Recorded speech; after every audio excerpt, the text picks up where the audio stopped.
SDM-nya di Indonesia itu cukup banyak untuk bisa membangkitkan pariwisata di Indonesia. Kemudian untuk potensi pariwisatanya pun tidak diragukan lagi.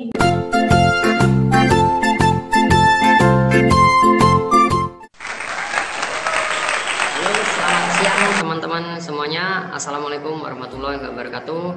Kita berjumpa kembali di channel kesayangan kita, yaitu Geowisata TV. Kali ini ada podcast spesial bersama sang finalis Putri Wisata Indonesia tahun 2021, yaitu Mbak Made Laksmi Prastiwi Putri. Beliau ini baru saja mengikuti ajang pemilihan Putra Putri Wisata Indonesia tahun 2021 dan beliau mendapatkan anugerah sebagai Putri Wisata Kepulauan Sumatera tahun 2021. Oke, langsung aja kita kenalan sama beliau. Halo Sobat Wisata, perkenalkan, kalau saya Made Laksmi Prastiwi Putri. Saya berasal dari Kota Lubuk Linggau, Provinsi Sumatera Selatan. Saya mengikuti ajang pemilihan Putra Putri Wisata Indonesia 2021 dan sekarang saya mendapat gelar sebagai Putri Wisata Kepulauan Sumatera 2021. Sedang melangsungkan pendidikan di Sekolah Tinggi Pariwisata Ambarukuro Yogyakarta. Semester berapa? Semester 7. Kelas apa? Kelas O. Kelas O semester 7 ya. Berarti masuknya tahun 2018. Oke, mungkin bisa diceritakan singkat mengenai cerita perjalanan mengikuti ajang pemilihan Putra Putri Wisata Indonesia ini, mulai dari awal pemilihan sampai terpilih menjadi Putri Wisata Kepulauan Sumatera. Baik, mulanya saya mengikuti pemilihan Putra Putri Wisata Sumatera Selatan 2021. Kemudian saya terpilih mewakili Provinsi Sumatera Selatan untuk tingkat nasional ajang pemilihan Putra Putri Wisata Indonesia 2021 yang dilaksanakan di Jakarta bulan Maret. Selama masa pemilihan itu dilakukan wawancara, kemudian ada unjuk bakat apa yang kita lakukan untuk memperkenalkan pariwisata di Sumatera Selatan khususnya. Kemudian setelah itu pemilihan jadi finalis Putra Putri Wisata Indonesia. Selama sebelum karantina itu, jadi kami tetap melakukan berbagai tugas dari panitia itu dilakukan secara online. Jadi mulai dari membuat seperti artikel tentang pariwisata daerahnya masing-masing. Jadi setiap finalis itu melakukan penelusuran tentang wisata daerah, kemudian di-up oleh panitia itu ke majalah Kejora Putra Putri Wisata Indonesia. Kemudian selain itu kami dikasih tugas juga untuk unjuk bakat, kemudian pembuatan video profil finalis. Kemudian setelah itu ada kegiatan on duty, jadi setiap finalis itu diperbolehkan untuk mengeksplor kemampuan diri yang berkaitan dengan pariwisata. Yang selama ini Laksmi lakukan karena Laksmi berdomisili di Yogyakarta. Jadi selama sebagai finalis Putra Putri Wisata Indonesia, Laksmi mengikuti kegiatan seperti tergabung dalam organisasi Indonesian Volunteerism. Itu kegiatan itu dilakukan atau dilaksanakan untuk pembangunan daerah-daerah atau desa wisata. Jadi kegiatan yang Laksmi lakukan selama ini, Laksmi sudah mengikuti kegiatan Indonesian Volunteerism di Boyolali, yaitu Desa Damian. Di sana melakukan observasi dan ikut serta dalam pembangunan desa wisata di Damian. Kemudian ikut pembangunan di desa wisata tematik di Pekalongan. Di sana Laksmi juga melakukan kegiatan seperti mulai dari awal pembangunan desa tersebut, seperti pembuatan gapura, kemudian membuat objek daya tarik wisata. Kemudian karena di Pekalongan tersebut itu ada daerah yang memang wisata alamnya itu cukup menarik. Salah satunya itu hutan pinus dan juga sungai. Sungai yang ada di Pekalongan itu memang sangat jernih, masih belum banyak tereksplor, masih belum tercemar. Jadi memang sungainya itu masih asli banget, udaranya juga masih benar-benar segar. Jadi kami melakukan observasi ke sungai itu untuk menjadikan sungai itu sebagai objek daya tarik wisata yang ada di Pekalongan. Jadi ini Untuk yang putra putri wisata Indonesia itu sama dengan kayak duta wisata itu enggak sih? Kan di tiap daerah tuh ada duta wisata, misalkan di Jogja ada di Masjid Ajeng, atau mungkin di tempat lain ada Mas Mbak apa gitu ya, tiap daerah, tiap kabupaten atau kota itu ada. Apakah sama seperti itu? Untuk putra putri wisata Indonesia ini memang dilakukan pemilihan sebagai duta wisata daerah. Jadi memang para finalis putra putri wisata Indonesia ini diberikan tugas untuk memperkenalkan khususnya wisata-wisata daerah masing-masing. Jadi sama Pak, sebagai duta wisata. Untuk proses pemilihannya dimulai dari tingkat kabupaten dulu atau mungkin langsung provinsi atau gimana?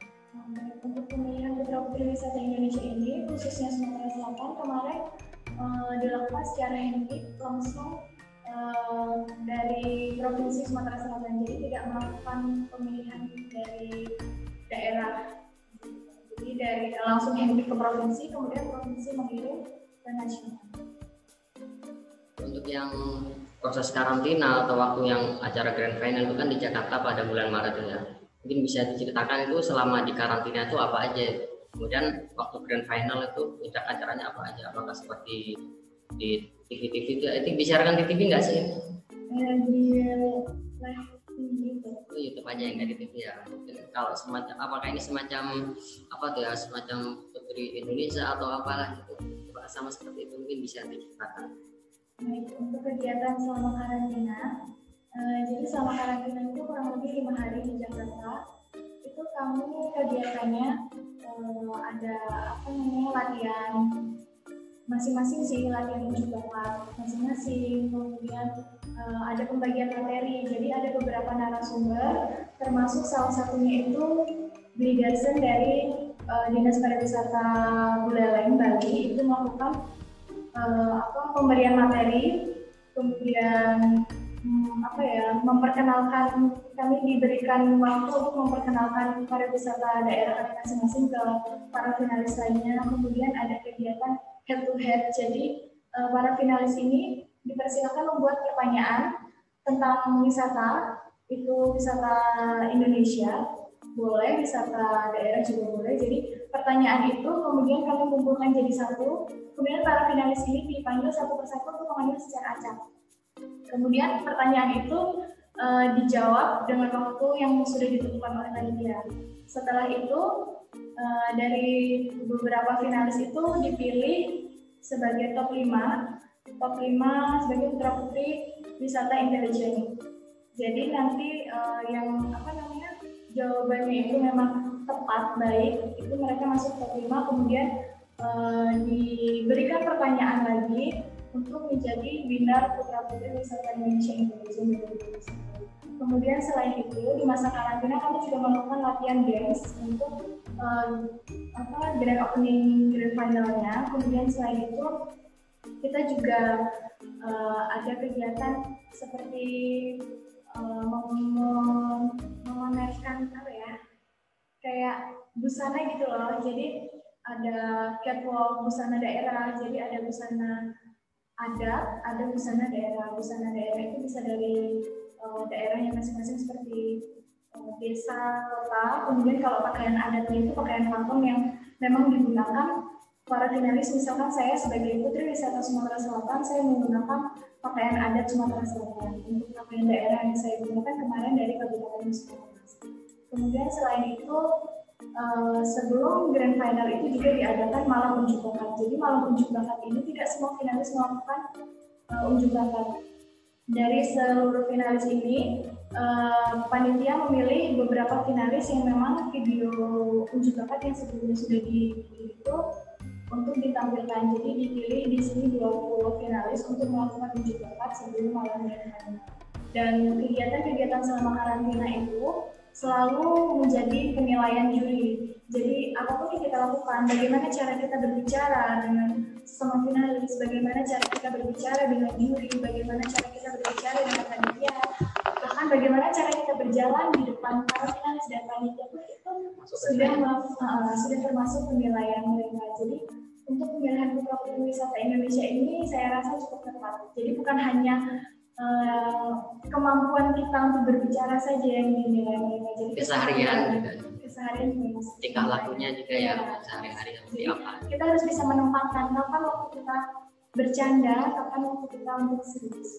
Di prosesnya seperti itu ya. Jadi penilaiannya untuk masuk top 5 atau bahkan bisa jadi juara itu seperti itu. Iya. Kalau Laksmi sendiri tuh mendapat apa masuk top 5 nggak, atau mungkin dapat gelar apa dalam ajang itu? Oke, baik. Kalau Laksmi ini masuk ke award pemilihan Putra Putri Kepulauan. Jadi award Putra Putri Kepulauan ini ada Putra Putri Kepulauan Sumatera, ada Putra Putri Kepulauan Jawa, Kalimantan, dan sebagainya. Jadi Laksmi ini menang award sebagai Putri Wisata Kepulauan Sumatera. Jadi Kepulauan Sumatera itu dimenangkan oleh Laksmi. Nanti ada juga Putra Putri Wisata Intelijen, Putra Putri Wisata Pekerjaan, Putra Putri Wisata Edukasi. Jadi memang banyak award-award dan gelar-gelar yang finalis dan Berarti dinobatkan sebagai Putri Wisata Kepulauan Sumatera. Yaitu meliputi semua Sumatera yang mulai dari Aceh sama dengan Lampung, kemudian kepulauan seperti Kepulauan Riau, Bangka Belitung itu juga termasuk. Wilayahnya cukup luas ya, itu Kepulauan Sumatera, terdiri dari beberapa provinsi itu. Ya, kemudian ini kan dinobatkan sebagai Putri Wisata Kepulauan Sumatera. Pasti kan ada dong tugas-tugas maupun kewajiban yang harus dilakukan sebagai Putri Wisata Sumatera itu. Baik, untuk tugas karena sebagai duta wisata khususnya Kepulauan Sumatera dan Laksmi mewakili Provinsi Sumatera Selatan. Jadi memang ada tugas sebagai duta wisata itu yang terutama memperkenalkan pariwisata di Kepulauan Sumatera, khususnya di Provinsi Sumatera Selatan.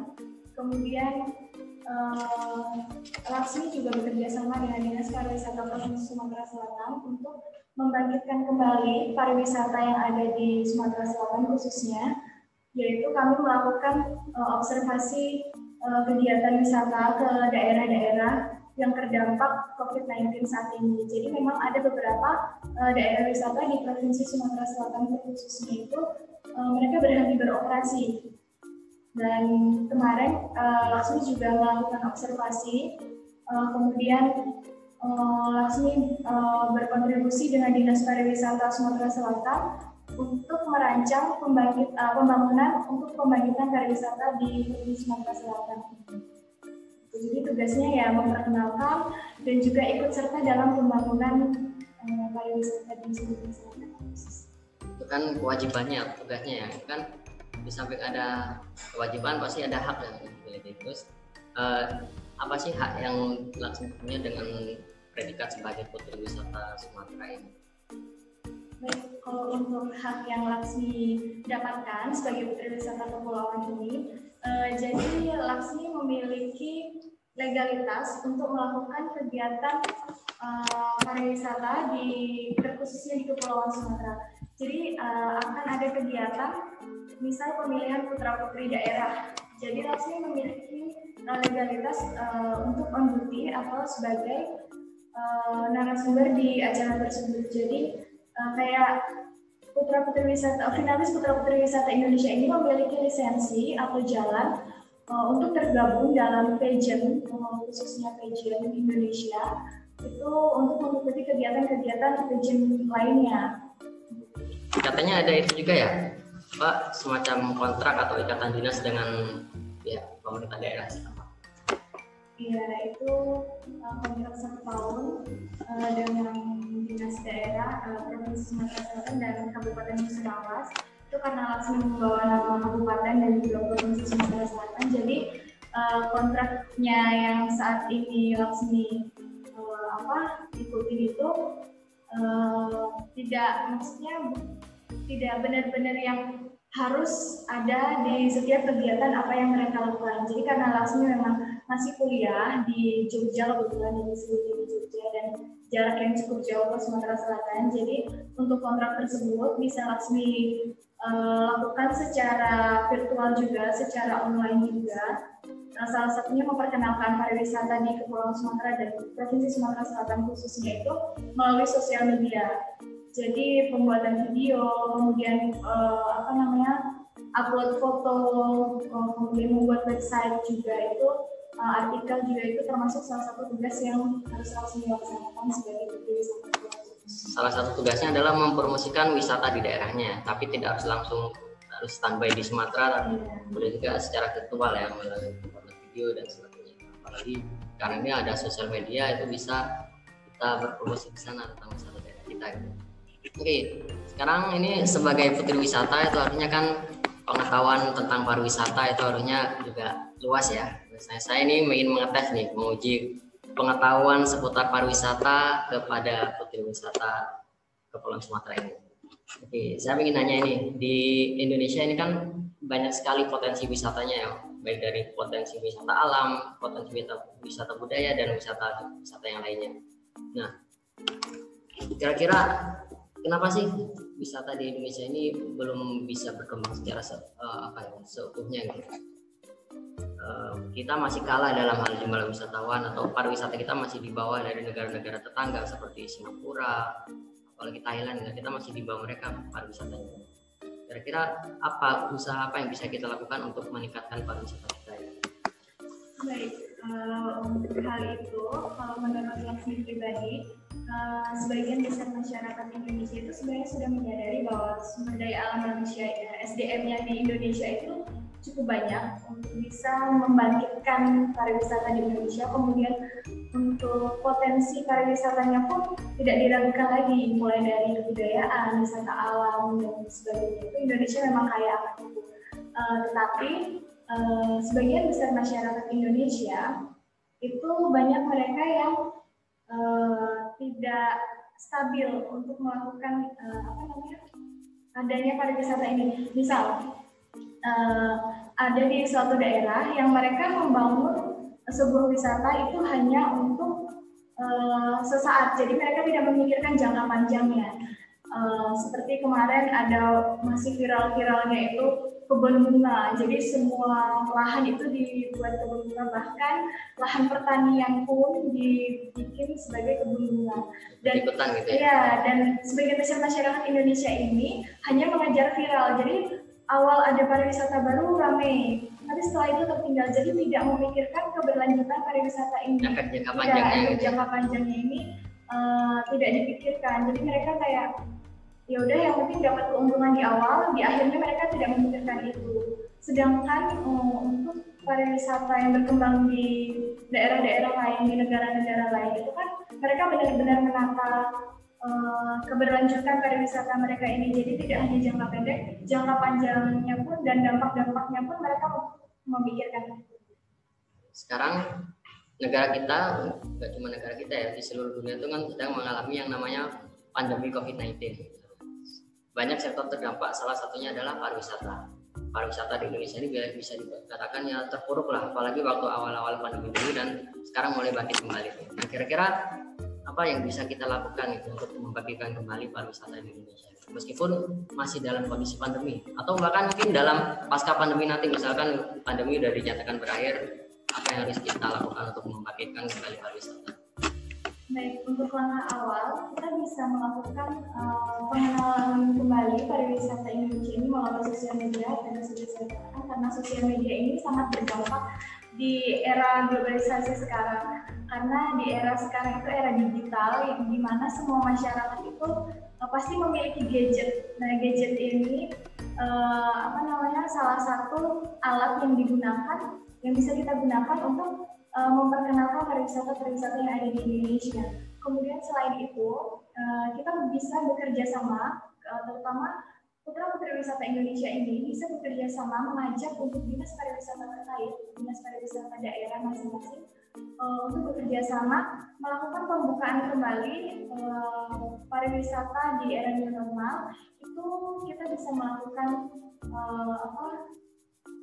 pembatasan pengunjung, kemudian kita bisa melakukan penyeterilan atau penyemprotan disinfektan setelah kegiatan pariwisata itu dilaksanakan atau setelah penutupan destinasi wisata. Kemudian selain itu kita juga mematuhi protokol kesehatan yang sudah ditentukan oleh pemerintah daerah. Jadi kita tetap bisa melakukan wisata, kita tetap bisa membuka wisata dengan menerapkan sistem-sistem yang sesuai telah ditentukan oleh pemerintah.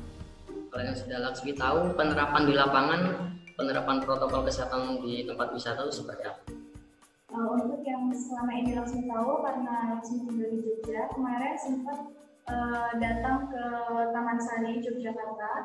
Jadi di sana pengunjung wisatawan itu dibatasi. Yang biasanya kita melakukan wisata itu bayar tiket masuk, udah tinggal masuk aja. Tapi karena ini dampak pandemi, jadi kita masuk itu pertama kita harus menggunakan masker, kemudian mencuci tangan, kemudian cek suhu badan juga. Setelah itu kita semua dikumpulkan di satu tempat, di mana tempat itu juga dibatasin, jadi ada bangku dibatasin gitu, jadi semua pengunjung dikumpulkan di situ.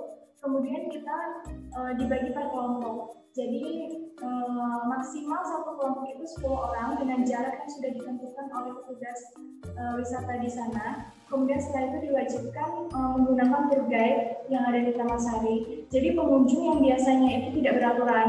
Jadi kan biasanya kalau kita berwisata di tempat wisata kan terserah kita mau ke sana, ke sini, ke sana, ke sini, mau berfoto di sana, berlama-lama di sana juga kan biasanya terserah. Tapi karena pandemi ini jadi lebih tertata, jadi kelompok-kelompok ini tadi karena sudah ada tour guide-nya masing-masing, jadi memang diarahkan awal kita masuk itu kita juga dijelaskan tempat ini dulunya seperti apa, kemudian kita diberi waktu, jadi satu tempat yang kita berhenti itu hanya diberi waktu 5 menit. Setelah 5 menit itu kita digeser lagi ke tempat selanjutnya, dan tempat ini tadi baru boleh dimasuki oleh wisatawan dan tour guide selanjutnya gitu. Berarti ada pembatasan jumlah pengunjung dan juga ada pembatasan waktu kunjungan gitu. Iya, benar. Salah satu tempatnya penerapannya seperti itu ya di lapangan. Oke, mungkin sampai sini aja ya bincang wisata kita bersama Putri Wisata Kepulauan Sumatera yaitu Madela Sini Prasetyo Putri. Semoga podcast kita kali ini bermanfaat bagi teman-teman yang nonton tayangan ini, dan kita ketemu lagi dalam podcast wisata yang lainnya. Selamat pagi, assalamualaikum warahmatullahi wabarakatuh.